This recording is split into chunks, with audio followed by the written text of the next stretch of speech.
Welcome to series explain. The old guard sequel है Netflix की 2020 में रिलीज हुई मूवी का, जिसमें हमें फिर से वही इमोर्टल सोल्डर का एक नया खतरनाक मिशन पर जाते देखते हैं। लेकिन इस बार उनका सबसे बड़ा दुश्मन उन्हीं के बीच से आता है। मेन ट्विस्ट, एंडी और गैन का रिश्ता और एक नया थ्रेट।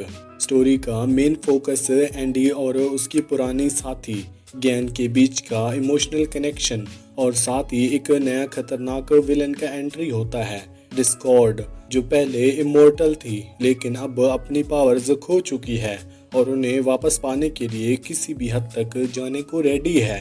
पहली फिल्म के एंड में हमें पता चलता था कि गैन जिंदा है। पहले ये माना गया था कि वो मर चुकी थी क्योंकि उसे आयरन मैडन के अंदर बंद करके समुद्र में डाल दिया गया था, जहां वो बार बार डूबती और जिंदा होती रहती। ये सेंचुरीज तक चलता रहा, यानी कि हर बार वो मरती, फिर जिंदा होती और फिर मरती। द ओल्ड गार्ड 2 में गैन बिल्कुल बदल चुकी है। इतने साल की तकलीफ ने उसे अंदर से तोड़ दिया है। अब वो गुस्से से भरी हुई है और उस डिस्कॉर्ड के साथ मिलके बदला लेने का प्लान बना रही है, जो कुछ भी उन लोगों ने इसके साथ किया।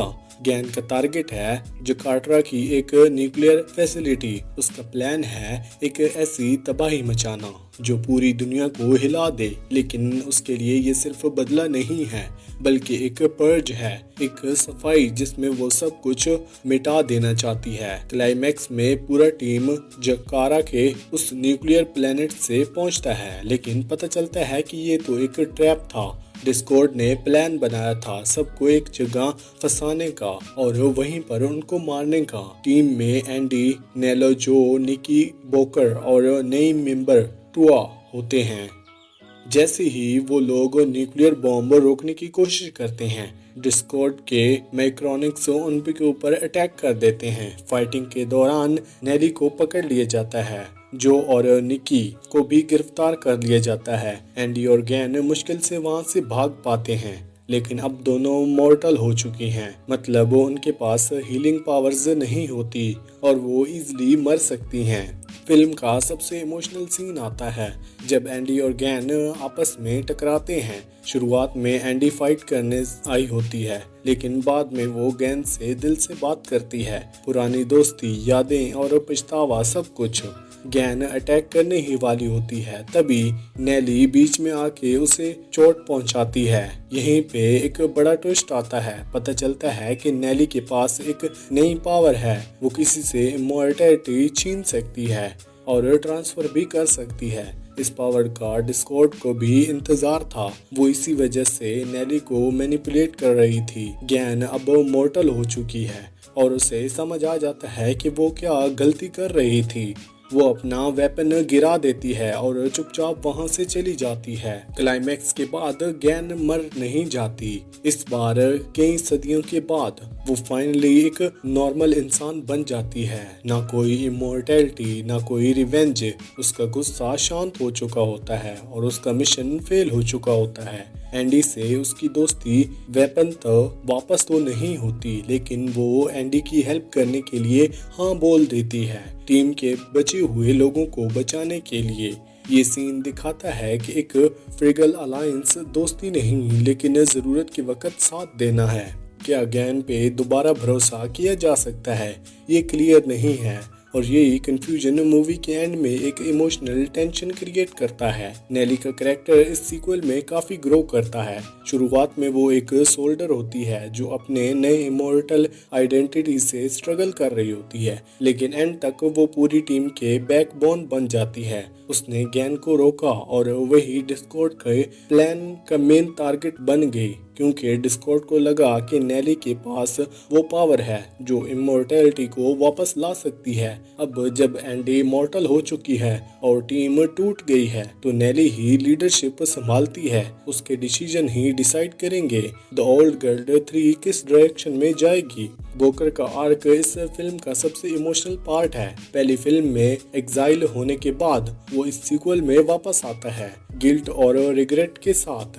एक ट्रेनिंग सीक्वेंस में वो नेली को फोर्स करता है कि वो उसे चोट पहुंचाए एक थ्योरी टेस्ट करने के लिए। क्या नेली इमोर्टैलिटी ट्रांसफर या फिर रिमूव कर सकती है? वो रिस्क लेती है और वो सही साबित होता है। बोकर अपनी इमोर्टैलिटी खो देता है, लेकिन एंडी की पावर्स रिटर्न हो जाती हैं बिल्कुल फाइनल बैटल के टाइम पर। लेकिन एंड में बोकर हीरोइक तरीके से मर जाता है, एंडी को डिस्कॉर्ड सोल्जर से बचाते हुए। ये उसकी कहानी का एक इमोशनल और नोबल एंड बन जाता है। फिल्म का क्लिफ हैंगर डिस्कॉर्ड का असली फेस मूवी के एंड में एक बड़े क्लिफ हैंगर पे होता है।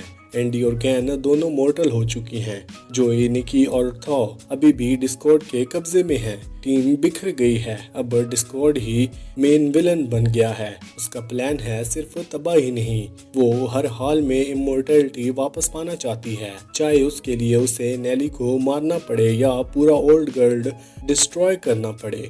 आखिरी सीन में हमें दिखाया जाता है डिस्कॉर्ड एक रिटल की तैयारी कर रही है, जिसमें वो नेली की इमोर्टैलिटी एक्सट्रैक्ट करना चाहती है, और यही द ओल्ड गर्ल 3 का बेसिक बनाता है। एंडी और गैन अब एक एक्सट्रीम रेस्क्यू मिशन की प्लानिंग कर रहे हैं। ना उनके पास अब पावर्स है, ना कोई बैकअप प्लान, बस उनका एक्सपीरियंस, उनकी हिम्मत और एक दूसरे पर थोड़ा बहुत भरोसा भी।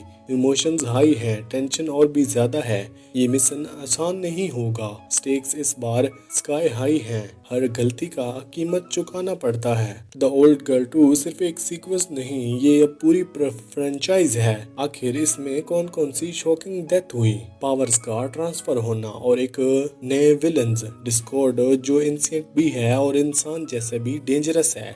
ये कहानी अब सिर्फ एक्शन नहीं, एक माइथोलॉजी बन गई है। एंडिंग एक बड़ा सवाल उठाती है, इमोर्टैलिटी होने का मतलब क्या होता है जब वो पावर्स ही छीन ली जाएं? क्या जो कभी टूट चुका है उन पे दोबारा भरोसा किया जा सकता है? और अगर दुनिया बर्बादी के किनारे हो तो उस बैलेंस को बचाने के लिए तुम क्या प्राइस दोगे? बोकर का सैक्रिफाइस, गैन का रिडेम्पशन और नेली का नया आइडिया, सब कुछ एक मैसेज देता है, बदलाव आएगा, चाहे तुम उसके लिए तैयार हो या फिर ना हो। इसी के साथ ये मूवी एंड होती है। आपको ये वीडियो कैसी लगी हमें कमेंट सेक्शन में जरूर बताएं। वीडियो अच्छी लगी तो वीडियो को लाइक करके चैनल को सब्सक्राइब लाजमी करना। Thanks for watching.